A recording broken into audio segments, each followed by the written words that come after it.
All right. Hey, hi everybody. Hi filmmakers. Hi audiences. Thanks for joining another Q&A with the SF Indie Fest 2022 Film Festival. This is a Q&A for the program Reminders to Re-engage. Thanks for being here, and filmmakers, thanks for being here. Hello. Hello. Where are you calling in from? Filmmakers, where are you calling in from? I'm here in New Santa York. Oh, New York City here. New York City. All right. Nick? Yeah, I'm calling in from Los Angeles. I'm in Santa Monica. Very cool. In my state. Right on. Same, the left coast. Right on. Please introduce yourself so we can put your movie to your face to your movie. Nick, I'm on you right now. So, small introduction, who you are, what role you played in the film, and a brief description of the film.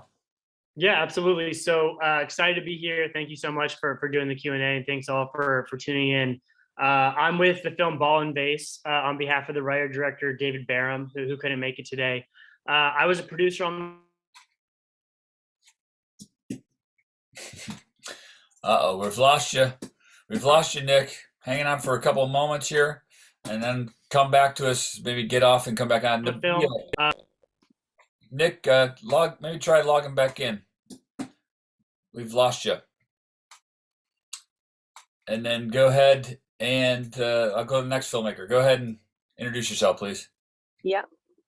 My name is Anik Wittak.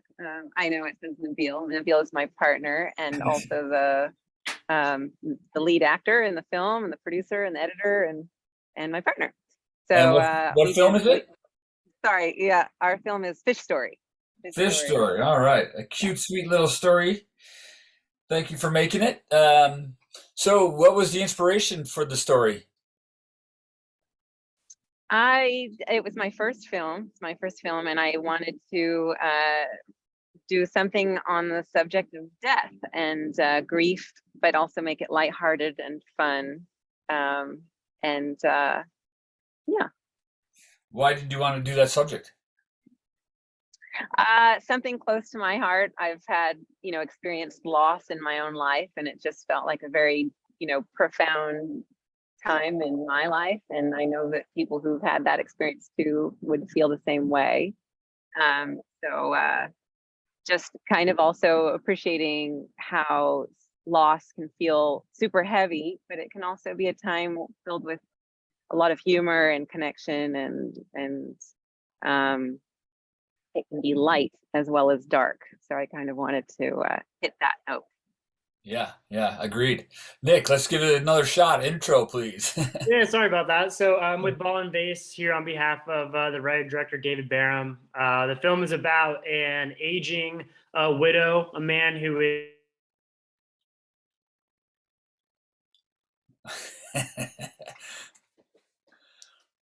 Oh, Nick, you need a better service provider. And Nick, I'm gonna stick with you. So go ahead and unmute yourself, please. Yeah. Great opportunity, unfortunately, for humor and lightness, even though it's a time of sadness and remorse. Grief.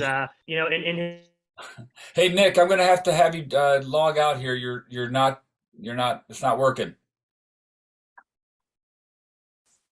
Anik, go ahead, answer kind of that theme and that topic. Yeah. Did you have a specific question? I'm sorry if I missed it. Well, just like where you saw the opportunity for humor and lightness and kind of a, and your theme. Yeah, I mean, my own experience in life is just, life is funny. I mean, things are funny, and there's no such thing as just being in like a solid state of just. I mean, there's little brief moments of kind of sparks of joy, even in those hard times. So that was the main inspiration, and I guess there's a fish in the film. So well, that's my next question. So then, how did you come up with that idea? Because that's a really funny, cute idea. I know. So how come not a cat or another animal fish. or another thing? Where Yeah, did the fish come from? well, I mean, I'm glad it's a fish. A cat and a dog would be hard to, for my first film, shooting with a young actor, child actor, and also a cat or dog would have been a big Yeah. challenge. So I was walking on the beach one day. This was in Stinson Beach in California, which is one of my favorite places to go. And I saw this fish on the sand, and it just kind of started this chain reaction. And I said, I'm gonna make a movie about a fish. Is that what inspired some of the scenes on the beach? Did that actually influence the story, like walking on Stinson Beach, because you have there? Also exactly, and also that was a bit of a location. We shot the film in Brooklyn, and had the opportunity to go to Coney Island to shoot it as well. So that was, just part of the story. Is we need the and who's the director of the film? I'm the director of the film. You're director and the actor, and you had a child actor, writer director, and a child actor, writer and you had a fish. Yeah, exactly. I didn't act in the film. I just wrote and directed. My partner is an actor, and I had another child who was an actor, and a third actress as well. So 3. Yeah. And so, first time director, how was it working with a fish actor? No, I'm kidding. With a child actor. With the fish. With a child, it was amazing. She was really great actor. We lucked out. We auditioned a lot of girls, and she just stood out because she was so genuine and was just able to be herself as a child, which I think is hard to find, actually. Yeah. A child who's able to just be comfortable in their own skin and not performing too hard. Yes, really, really good performance from her part. Because they say in indie filmmaking, first couple films, no kids, no animals, no explosives. Yeah, exactly. So you handled that well. Hey, Nick, I hope we have you this time. I'll get a third time's a charm. I'm gonna try one more time. I've switched computers. I've done an internet speed test. We should be good to go. I'm so sorry. That's all right. The third time, I'm here representing Ball and Vase. It's a film that is about a man in his 90s at the late stage of life, a World War II veteran and magician. It's around the holidays, and what keeps him going is a visit from his young grandson and his daughter. And right before Christmas Eve, he gets a phone call saying that they're not going to make it this year. They'll catch him in a couple of weeks. Things are just too busy.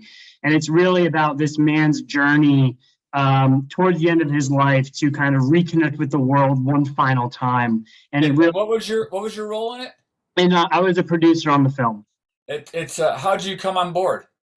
So I've worked with the writer-director David Barum for a number of years. We actually go way back into the finance industry, both investors, and we met and found that we both had a love for film and storytelling. And so now we've kind of shifted our investor relationship into a more film and production relationship. Yeah, lovely little film. I think I even shed a tear, a couple of watery eyes. Really sweet.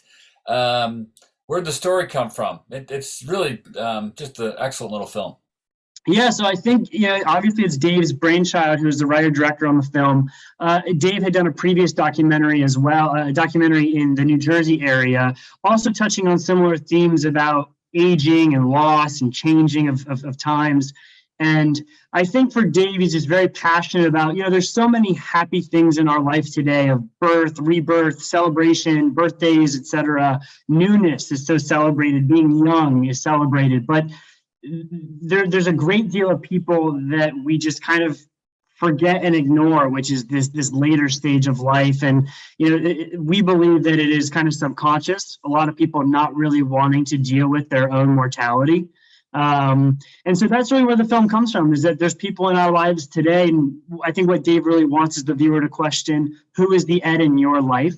Ed is the main character. And so who are the Eds in our lives? Is it our grandfather? Is it our father? Is it our neighbors? Is it, who is it? Who can we re-engage with and kind of celebrate this end of life time? Because it's all coming for all of us. Yeah.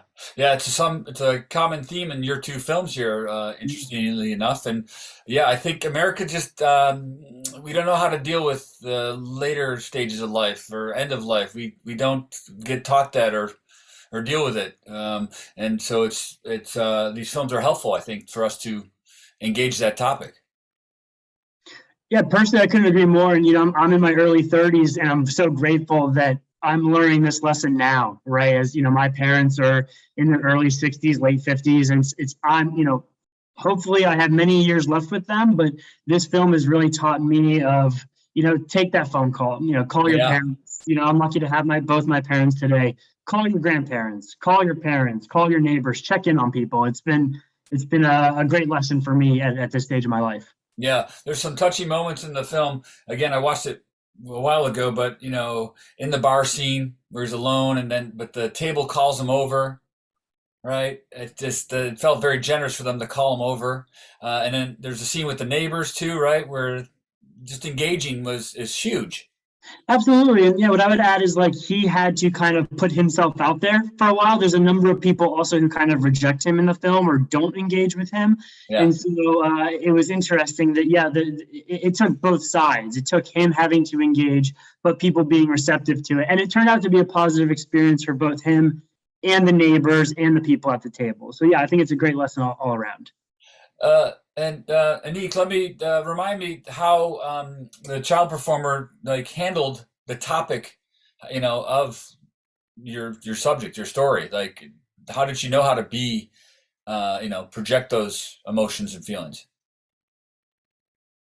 It's a great question. I think she just had a knack. I think that was something that in the casting process was, you can see if someone has a bit of some depth to them already, and maybe it's just because they're a bit of an old soul as a human, and they can, she was very connected to animals. She really loves animals and had kind of that sensitive side to her. And I think the other side of it was, Nabil is a professional actor, and they were working side by side, and I think Nabil was able to sort of bring that out of her a lot as well. Just being in the moment, lots of rehearsal. Yeah. I just thought of this too. Both your movies have a tint of sadness, or could cause you to cry, which is fine with me. But I also think, America or audiences sometimes want to avoid that. Did you guys consider that at all? That, your subjects might be a little bit, they're not comedy, they're not light and fluffy, did that make you, do a double thought, second thought? Nick? Yeah, sure. So, I think, our intention, especially Dave's intention, was to create that moment of sadness, or almost like this is uncomfortable to watch. Some of the films that really inspired this, I would say, predominantly was the film Amour, the French film, dealing with, again, a lot of these topics, or even The Father. I think David really wanted the audience to have those moments, because that's really what affects change. It allows us to reflect on our own lives, and we want to avoid the sadness as much as we can. And so, how can we try and see the positivity of it? And then there's the big argument at the end of the film. Is the end of the film sad? Is the end of the film happy? I loved being on set. We were all arguing over, no, this is a happy ending, this is a sad ending. So it's, hopefully people take different things away from it. But it was absolutely intended to be hard or uncomfortable to watch. Like real life. Exactly. Yeah. Anik? Yeah, I have no qualms about having people cry. I think it's a really great thing, healthy thing to cry. So, and I think actually that's part of the process. And we've all had, grief in our lives, And in one form or another. So. And do you think the short format allowed you to explore this and take more creative risk as opposed to a feature film, let's say? Anik, I'll stay on you. Okay. I don't know about that. I actually, I was just watching the film again out here. We're at the Coney Island Film Festival here, and I was watching it for the first time on a bigger screen, and I just felt like it's actually, the film is a longer story kind of squeezed into a short. So, I think if it were a feature, we would have had more opportunities to build up to that ending and get, maybe hit it a little harder in a feature. So I don't know if a feature, I actually think it's probably harder to get, that feeling in a short. You don't have much time. Yeah. Nick, why a short, or comments about shorts? Yeah, I couldn't agree more. I think it is hard to make the viewer connect with the characters in a short. You just have less time, right? I do think, though, there's something really exciting about shorts. You're allowing, Dave, this is his first time writing and directing a narrative Wow. piece. And so I do think the short, you've got less people to answer to. This was all, independently produced, self-financed. So there's less people to answer to. As you mentioned before, Jason, like America wants happy things. So yeah, you don't have people with all these voices in your head of, big time financiers, et cetera, saying, no, you have to end it on a happy note. So Right. I do think the short category, and we've been fortunate to be in a lot of festivals. And so I've watched a lot of shorts around the country. I would say a lot of them take more chances. They're more artistic. They tackle more difficult subjects. And so I frankly, it's a medium that I never really watched shorts until I produced this one. And I really fallen in love with it. Again, I think it's great to see filmmakers take more risks in a short. Yeah, agreed. And how you have wonderful cast. Both your films have wonderful cast. How'd you get Austin, Pendleton, and the other wonderful actors? Yeah, so we use a casting director out here in LA. Super fortunate with the cast that we were able to find. I think Diane Finley as well played excellent opposite of Austin. And we were just How are they together? Because I mean, everything. It's just wonderful to watch. they were better off. I mean, off screen, I just watching them interact. It was right when we said cut, they would just talk for. It was like they'd known each other their entire lives. Yeah. They're such great, amazing, bubbly people. I just got off the phone with Austin about 30 minutes ago. He is absolutely crazy in the best way possible. He's one of my favorite people I've ever met, and it was such a joy to work with him on the cast and crew. We were super fortunate. Yeah. Anik, any challenges making your movie? Oh my gosh, so many challenges. I mean, that We'll just pick a few because our internet connection's not we good only here. have We're time gonna for wrap it up soon. yeah, sure. No, I mean only the ones you'd expect from a first film. Like you just have to do it to start. You just have to you can't learn from a book, which I used to be a film teacher in a high Wow. school here in the Bronx, and I was teaching film, and then I finally decided I'm going to just do this myself. So everything I'd learned from books, it's not the same as learning it firsthand. I mean, Never is. the biggest lesson for me is just timing, just being Yeah. just immaculate with timing. Yeah, it's great. It's a great lesson. And Nick, what were some of the challenges? Yeah, I could talk for days and hours about this. But, to your point, I think you're so right. Just doing it is the biggest, piece of advice I can give anyone. This is my first time ever on a film set. Again, Dave's first time ever writing, directing a narrative piece. So, but the biggest challenge we can focus on for a quick second was we filmed this during COVID. And it was, the night before that we followed all very strict COVID protocols and testing, and we actually had a positive test the day before we were to start filming. And you have a cast with elderly people. And so it was just a crazy nightmare challenge. We delayed shooting for a day, but, everything worked out, but multiple locations. It was cold outside. There's a lot of exterior scenes, the COVID angle. It was a nightmare in the best way possible, but it's always going to be a nightmare. To your point, just get out there and do it. It's going to be beautiful when you're done, but it's going to be hard to get there. Do you think the pandemic, filming in the pandemic, added some sort of, I don't know, something to the set as far as atmosphere or people bonding together? Made you tighter and made the film better in a way. That is an interesting question. I think, there weren't a lot of productions going on. We were just so fortunate with the cast and crew we had. Everyone was it was the holidays. It was approaching, the holiday season. It was cold outside. We just had that energy on set. It was a great experience. Whether COVID brought that together or not, I don't know. We all were obviously masked up and all these things. So I don't know. It was a great experience that I never want to do again, filming during a pandemic. Yeah. Move on to the next one, ASAP. Yeah. But I do enjoy your film, and I do like it's almost like a Christmas movie too, a charming little Christmas movie. You might want to expand on that possibly. Anik, any COVID challenges? Any pandemic challenges?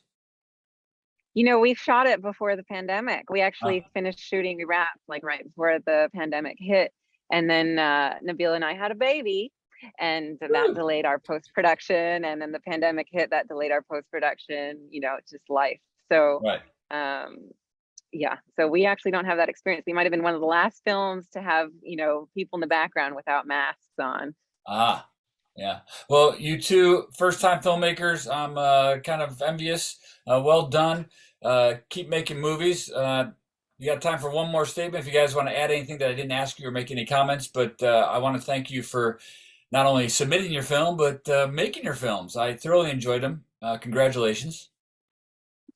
Yeah, thank you so much again. Thank you for having us here today, and everyone that watches the film. We just hope again that this thesis of re-engaging, find people in your life. Who is the Ed in your life? Be involved in your community. Think of the elderly people. We all will be there one day, I promise. I know we all don't like to think about that, but we will be there. And so think about the Ed in your life. Well, people will re-engage with your films because it's going to be at the Roxy Theater, so they'll be in the seats engaging with your movies. Awesome. Anik, any last words? Just how fun it's been to be part of this festival already. We're excited to see it on the big screen and to, just be part of that. So just excited and appreciative. Thank you. Yeah, we appreciate you guys and your films. I hope to meet you in person. And thanks for being here. Thanks for watching, everybody. Remember to check out more films at sfindie.com, and thanks for supporting independent films. Bye, everybody.